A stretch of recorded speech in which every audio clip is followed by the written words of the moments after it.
I am Daniel Lucas, and welcome to Book 101 Review.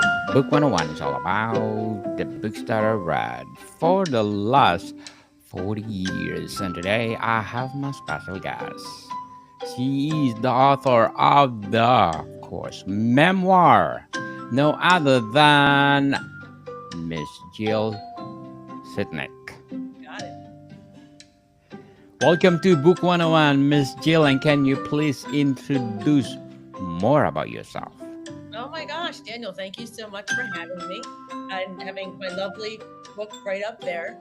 My name is Jill Sitnick. I am the founder of the Journey Sage, which is basically an educational platform to explain what psychedelic assisted psychotherapy is. And my book, Rescuing Jill, using MDMA with a dash of psilocybin, how it healed my childhood trauma induced PTSD, is the story of my year of healing PTSD with 3 MDMA or psychedelic assisted psychotherapy sessions. I take you through, you're kind of like in the sidecar of the year with me, the 2 feet forward, the 1 step back in terms of how the healing works. And I wrote the book not so much to talk about my child abuse, kind of had to include it, but to really explain how this therapy works and how psychedelics in general work with trauma. Miss Jill Sitnick, thank you so much for sharing your memoir to the world. So, what are the psychedelics and how they have historically been used in therapeutic or spiritual practices? Yeah, so psychedelics are basically mind enhancing substances. Most of them in the United States are considered Schedule 1 drugs or considered illegal, with the exception of ketamine. MDMA was synthesized in the early 1900s and was used in thousands and thousands of therapy sessions before it was placed on the Schedule 1 docket in, I think, in the 1980s. And in the early 2000s, more research started to come about through an organization called MAPS.org, the Multidisciplinary Association for Psychedelic Studies. And they focused very specifically on MDMA's ability to affect trauma and affect PTSD by having a person in an enhanced state be able to face their trauma for the first time without their trauma overwhelming them. So they focused a lot on veterans who had been in battle and had some, incredibly difficult experiences. And the psychedelic MDMA does not give you the classic, visuals and the classic trip that people think about. The street name for MDMA is actually Molly or ecstasy, and that's where folks take it to go to raves and have fun and just kind of connect with folks. But in a therapeutic mode, it works to help trauma patients calm their nervous systems down enough so that they're able to face their traumas. And we can also talk about other psychedelics, but MDMA is the psychedelic that was used in all 3 of my therapeutic journeys, with a little bit of psilocybin or magic mushrooms added to the very last journey because I had a really, really tough trauma point to deal with. It so happens other people overuse it, but in the other side, it's really useful. So, how do psychedelics differ from other forms of therapy, such as talk therapy or medication? Yeah, that's a great question. My therapist introduced me to this particular therapy because she was working to become a psychedelic assisted psychotherapist at the time. And at the time, when I was experiencing my PTSD symptoms of extreme hypervigilance, extreme fear, I was becoming suicidal. We had had months of talk therapy dedicated to those feelings, and I was on the antidepressant Wellbutrin. Those 2 interventions are the most commonly used for PTSD clients because the hope is that the antidepressant will kind of calm the client down enough to kind of manage whatever the trauma is. Um, the major difference that I see is the speed. I would say that talk therapy is the horse and buggy on the country road, and MDMA therapy is the zippy sports car on the highway. I mean, within 1 year, and just 3 administrations of psychedelic assisted psychotherapy, I no longer qualified for a PTSD diagnosis. And you don't hear about that kind of timeline with talk therapy and antidepressants. So I would say the time is the major factor, and then how the actual medicine days work. The same way that you would go in for a surgery is the same way you would go in for this kind of therapy with two practitioners, according to the clinical research. So, those would be the major differences: the actual day of the medicine and the speed with which it works. What scientific evidence exists to support the therapeutic benefits of psychedelics? Oh my gosh, fantastic question. So, in general, check out clinicaltrials.gov. There you will see over 200 clinical trials dealing with psychedelics very specifically. And sometimes, not even, sometimes the private companies don't even put their clinical trials on that particular website because I don't believe they're actually required to. In terms of MDMA therapy for PTSD, the only reason I agreed to it is because when you go to maps.org, maps.org, you'll see at the time there was only 2 clinical trials. Now there are 3 clinical trials where you can see that 3/4 of the people, I'm sorry, not 3/4, 2/3 of the people who went through this therapy, like me, no longer qualified for a PTSD diagnosis. Uh, a Google search will show you the incredible work that's being done at Johns Hopkins for psilocybin.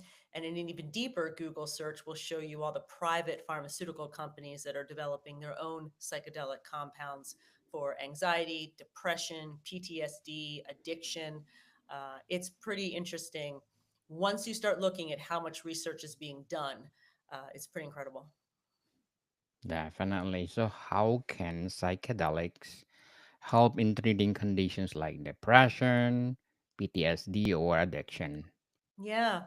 So, with depression and anxiety and PTSD, what psychedelics give a client when you're in an enhanced state is the opportunity to really dive into what caused the trauma, and to deal with the feelings at the time that were not processed. One of the reasons why some people experience trauma from a particular situation and other people don't is their background, their experience, but whether there was help and support to help that person process those really tough emotions. And very often, when there isn't support and a person isn't able to really process the emotions of a stressful, traumatic time, those emotions stay in the body and they tend to show up later on. Psychedelics kind of turn off the default mode network, that network of like when we're driving and we kind of automatically get somewhere, or we're just kind of automatically humming when we're walking or something of that sort. Psychedelics kind of turn that off and allow the brain to start making connections that it hadn't made before. And the real world example of this is that right after my psychedelic sessions, the time called the integration, it's where I was able to see my childhood memories, like very specifically my father beating me up when I was like 3. And I was able to see that this 6'2", 230-pound man, I write about this in the book, there was nothing wrong with that toddler. That toddler does not deserve to get beaten like that. There was Yes. something wrong with that adult. Psychedelics allow you to finally see that, to finally process the anger and the fear and the emotion, and to change your perspective and to realize what was really going on versus the perception of a toddler saying, "Oh my gosh, the universe is against me." So it happens during the psychedelic session, and it also happens in especially the first 2 weeks after a psychedelic session where the neuroplasticity is the most open. But that's basically the process.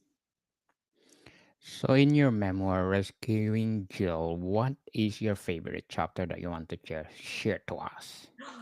My favorite is, unfortunately, it takes the reader to get to the end.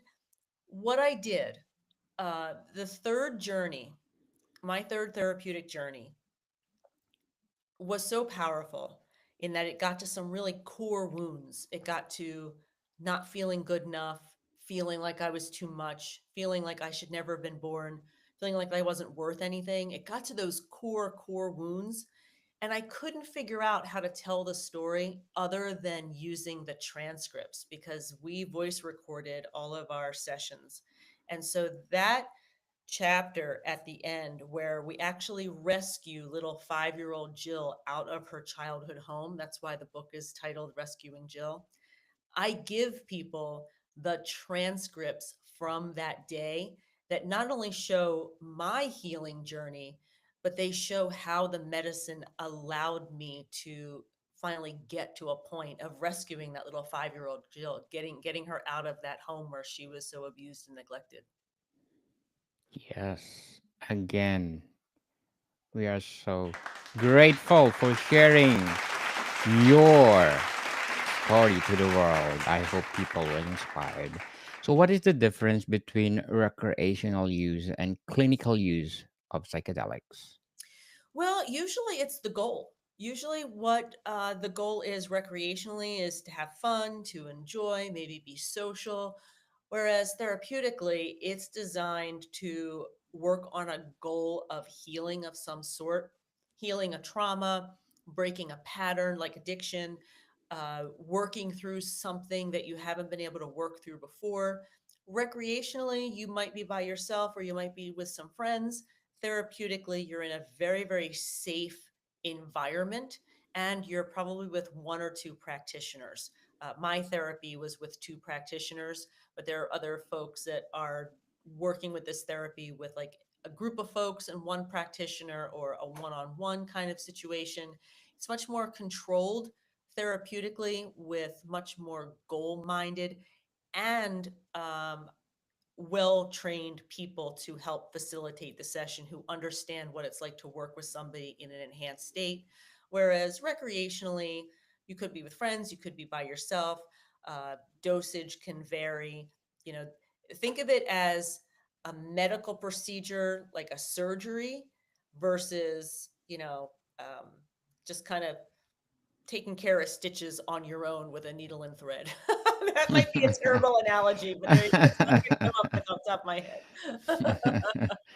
So, what do you think? There's so much stigma around psychedelics, and even when used as therapeutic or therapy, oh, sorry, therapeutic settings. Well, there's so much of a stereotype because the media decades ago didn't cover any of the research happening because I don't think the research was really written up and displayed the way that it is now. So I don't necessarily blame the media for that. And secondly, media thrives on views and clicks, and negative headlines always get far more clicks. So it's way more fun to write about somebody who took some magic mushrooms and tried to, down a plane, and it takes five paragraphs to realize this person had a history of psychosis, and you should never take psychedelics when you have a history of psychosis. So we're not hearing we haven't for decades heard any really good stories about psychedelics because the media wasn't covering it. So I mean, I was a child of the 80s. I grew up with the egg in the frying pan commercial, just say no to drugs. If it hadn't been for that clinical research and my trusted therapist, I never would have done this therapy. And that's one of the reasons why I advocate and I talk about it, to take away that stigma in a very evidence based way, in terms of go look at the clinical research, go look at the phenomenal results, go look on YouTube and see the anecdotal stories from the veterans who have taken this kind of medical treatment and have found success. So I totally understand why there's a stigma. And I think it's super important for folks like me who have been successful with this therapy to speak up so that future generations can have this kind of therapy available. Definitely, totally agree, Miss Jill. So, how can education help people understand the potential benefits of psychedelics? How can the publication? Yeah, Uh, understand the potential benefits. Well, it's interesting. If you have experienced child abuse, you get my book. You get it. You understand my kind of the fear of my father and how we keep coming back to it, and it becomes very, very clear for people with a similar experience to me how this medicine works because I literally show the changing of my perspectives as they happened. Now, people who haven't experienced child abuse, they find the book sometimes a little repetitive. you know, it is repetitive because if you think about it, when psychedelics open up the neuroplasticity window, neuroplasticity is our ability to learn. Well, what do we need to do to learn? We need repetition. Think about flashcards. Think about how many times you review things when you're studying. So it makes sense to unlearn those really negative opinions about myself that I learned when I was a toddler.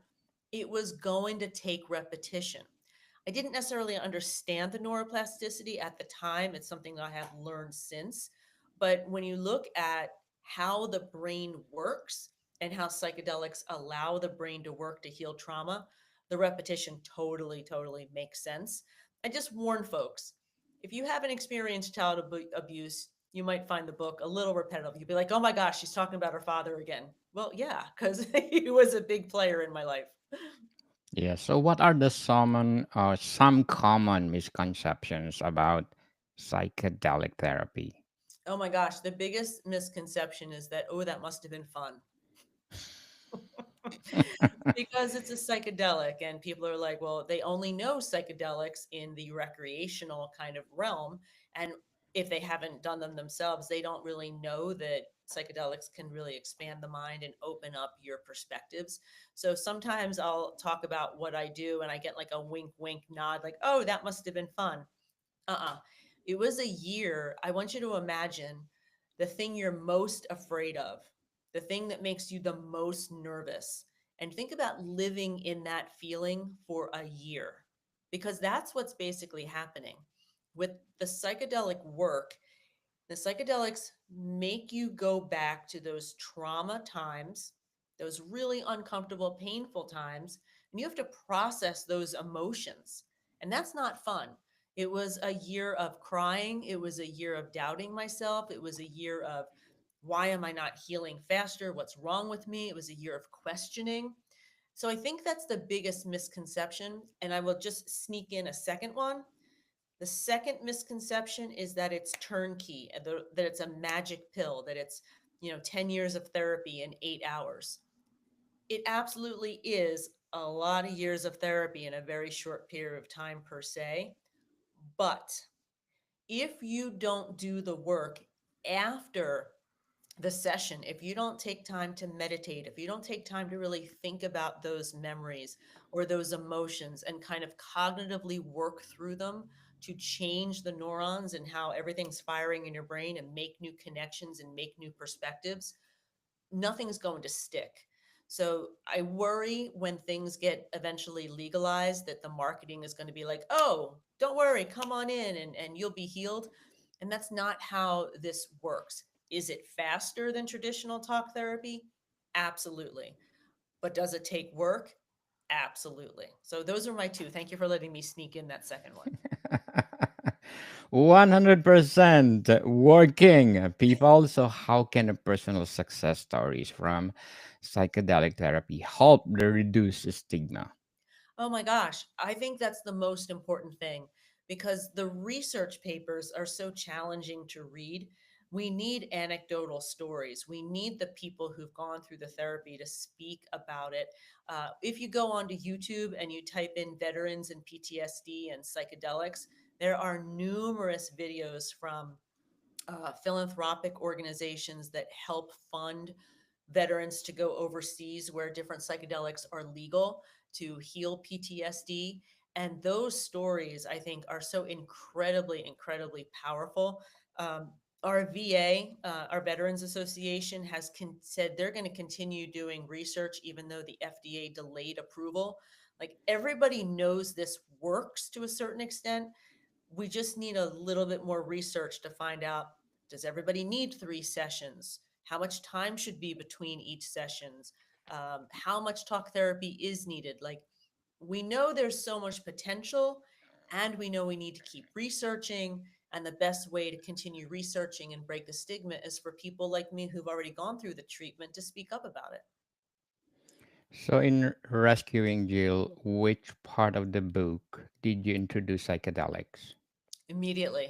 I think my forward is my introduction, or forward is, I wrote the book so that people can understand this therapy, so that hopefully it becomes wildly available for certainly my generation and generations moving forward. Um, I gave a little bit of background in the book, the first 2 or 3 or 4 chapters, because my editor said, Jill, these people need to know you. You need to know a little bit of background about you, like what brought on the PTSD. But I very quickly get into the specific treatment. Yeah. So, why are many psychedelics still classified as illegal substances despite their potential values? Because the wheels of change are slow. Uh, Psychedelics scare people. If you haven't done a psychedelic and you have been like me and only had the negative perceptions by the media, it's not something you want to pursue. Like, why would I break my brain, was one of the things I used to say back in the day. Why would I break my brain? I trust my brain. I need my brain. Why am I going to do that to myself? So the only stories that really get out are the outrageous ones. Somebody took a crazy dose of magic mushrooms and did something ridiculous.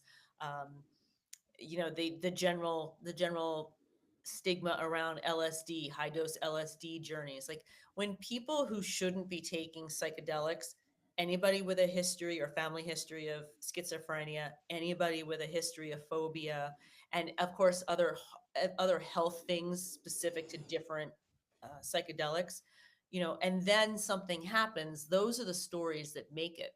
So it's really clear to me why the stigma has existed and why people are afraid of it, and why I talk about it so clearly and so openly, because in controlled medical environments where clients have been properly screened, the same way you would be screened for any other medication, these psychedelic substances can be really powerful interventions for PTSD, depression, anxiety, addiction, things of that sort. So, Miss Jill, can you tell us your experience when you first time take this substance? The first time I took MDMA? Yes. Yeah. So the first time I took MDMA, I was with my therapist and my guide, a male and a female. And the very first thing was that I was completely aware of my surroundings. There were no beautiful visuals that you'll get on other psychedelics. I was talking as clear and concise as I am talking now.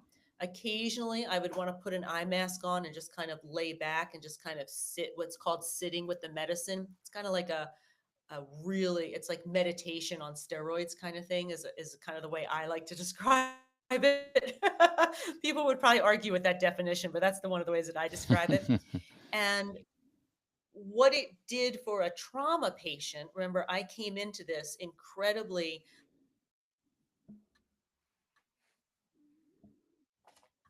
hyper vigilant and incredibly, it did was it allowed my shoulder constantly in fear. It allowed me to finally calm down enough to be able to talk through and talk about my father.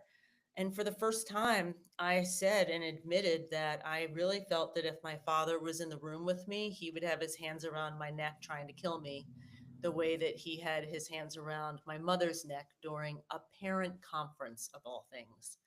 So, you're kind of aware that you've got something in your system, but it's nothing incapacitating, and it's nothing like a traditional psychedelic experience that most people think about. So, Miss Jill, what will be your advice for those aspiring patient out there they want to take psychedelics as as a medicine? Yeah.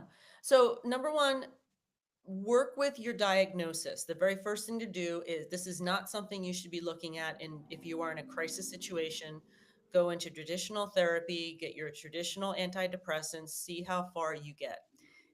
When and if you're at the point of saying, I want to try something else, start doing the research. Literally, an internet search will start leading you to what psychedelics are being studied for what diagnostic purposes. And then you should also do some internet studies, maybe like an AI kind of thing, in terms of your own physical history and if a psychedelic is appropriate. Like if you're on an SSRI, most psychedelics do not interact well with SSRIs. Is just one example. This is not something, because it's not regulated yet in the United States, this is not something you should jump into. This is not something you should look at without doing a lot of research. It's not something you should do if you haven't fully vetted someone you're going to work with. We are talking about illegal substances here. So it's something to really be very careful about. And people who have the means, who want to travel out of the country where things are legal, take a look at different retreats, ask all the questions, ask if people are trauma informed. Treat those retreats like they are medical retreats, even though they might not be advertised that way. For your own safety, think of them as a medical center and ask all the questions that you would normally ask a doctor. Do not do this lightly. Do not do this on your own. This was a therapeutic medical procedure, and that's what I'd like to see more of in the coming years in the US. Yes, yes, yes. I hope they will legalize it. So, what will be your short term and long term goals in writing? Well, I wrote the book. I wrote an intention setting workbook. And right now, I'm actually working on. I get a lot of questions, what psychedelic for what diagnosis. I'm making some primers. So I am putting my writer's hat back on. And I'm in third wave psychedelic coaching program. I will graduate from that in March. And I'm currently writing the companion. I hate to say workbook. I'm creating the companion that goes along with the coaching, that explains what the substances are, that explains the neuroplasticity, that kind of answers the questions that people have, or maybe even some questions they haven't thought to ask. I'm providing that along with my coaching program once I kind of open the doors to that, hopefully in 2025, early 2025. Looking forward for that, Miss Jill, and you are most welcome to come back and promote your coaching or books to come. Thank So, you. so to sum up our discussion, how can respecting traditional uses of psychedelics contribute to a more holistic understanding of their potential? Traditional use, you mean ceremonial use? Yes. So ceremonial use of psychedelics is absolutely beautiful. I've partaken in the therapeutic side and the ceremonial side, and they both have different places. Just remember that mostly on the ceremonial side for spiritual growth, those folks are not trauma informed. So just be aware in terms of what your own growth is. And yet, I will also say, I guess I will say, and psychedelics for spiritual growth can be absolutely beautiful. They can help you remove some blocks. They can give you a larger perspective. They can help you determine kind of what you should be doing, what direction you should go in, and just getting out of your normal everyday environment to go do something ceremonial can be super, super special. I think there's room for both. I think it's just super important that the client knows what he or she is looking to do. I would not have done well uh, going into a ceremony with my level of trauma. I needed to heal a lot of my trauma to then be able to go into a ceremonial space with people I didn't know, with facilitators who aren't trauma trained, and be successful there. I hope that makes sense. There's totally room for both. People need to judge their own mental health needs or their spiritual needs and then decide which direction they want to go. Definitely, psychedelics will bring open everything in your brain. They So, can. Miss Jill, again, thank you so much for sharing your memoir to the world. And we are looking forward for more empowering books. So, can you please invite our listeners to support your memoir, Rescuing Jill? Yeah, folks, if you want to get in touch with me, journeysage.com. Yes, people, let's support Miss Jill Sitnick because if you support her, more empowering books to come and more coaching to come. So, Miss Jill, thank you for your time. Thank you, Daniel. More to come, people. See you soon.